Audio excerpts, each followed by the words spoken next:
Ladies and gentlemen, it's a well-known fact that Billy Martin and Reggie Jackson never got along when Jackson was playing under Martin, when Martin was manager for the Yankees for those years, 76 and 78. And of course, it came to a head after a whole season of machinations where Martin decided to bench Reggie Jackson in the deciding Game 5 of the ALCS in 77 against the Royals, and almost cost Billy big time, but it worked to everybody's advantage. Now, we're going to go over this, and I'm calling it the night that Reggie got benched. Now, according to the New York Times, a very interesting article, in 167 last game of the American League season with the title at stake, manager Billy Martin of the Yankees decided tonight to bench Reggie Jackson, the highest price player in the history of baseball. A little bit of context, I think he was 1 for 14 or 1 for 16 entering the game playoffs. The news impact of the decision was what might have been expected. An explosion of pregame interviewing that obliterated most other aspects of the final game of the 3-5 playoff. It's not a decision I'm happy making, said Martin, but I have to do it. I probably wouldn't do it in the World Series, but I just had to do it now.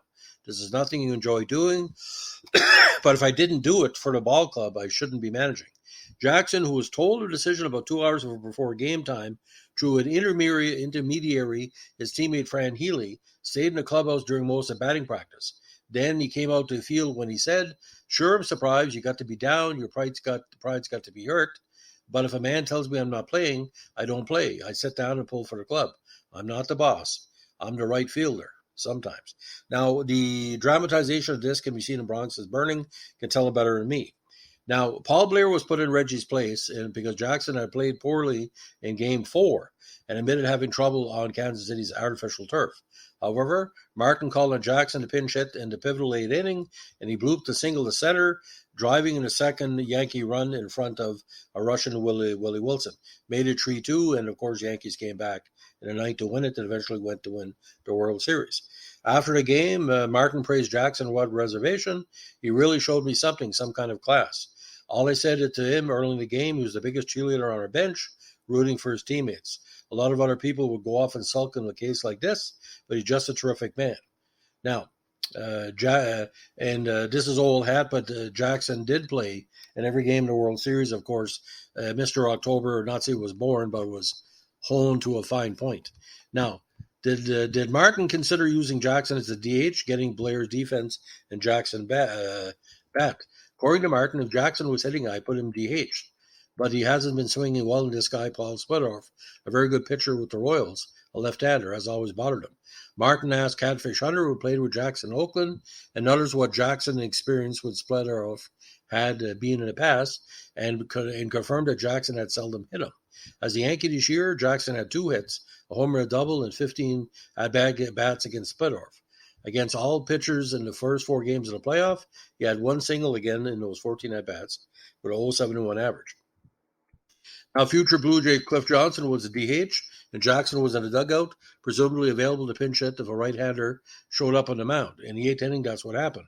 Doug Bird in relief of Splittorff. It was then that Jackson went to bat, pinch hitting for Johnson and stroking in a run. He stayed in the game as a DH and went on to bat once more in the 9th after the Yankees had done their damage, but he grounded out. Now, much was made of how Jackson had learned a decision. Did Martin tell him personally? No. Martin had Elson Howard, true Fran, a coach, tell him. But Martin has also asked 2 players close to Jackson to explain in detail the reasoning. Healy, the reserve catcher, a good friend of Reggie, spent 25 minutes going over it with him. Howard referred to Healy as Henry Kissinger. Jackson would elaborate his feelings about diplomatic procedure, but he didn't attribute malicious intent to Martin. "What I feel is not important. Whatever he should have approached me, I don't want to be a problem. He shouldn't have to be concerned about Reggie Jackson. He should manage the game. He has enough in his mind besides me asking to be in a ball game. The easiest thing would have been to put me in a lineup and then I go 0 for 4. The man has guts to make that move. Martin would play Hitler if he thought he would help him win." Now, at the time, he was under a $2.9 million contract for 5 years.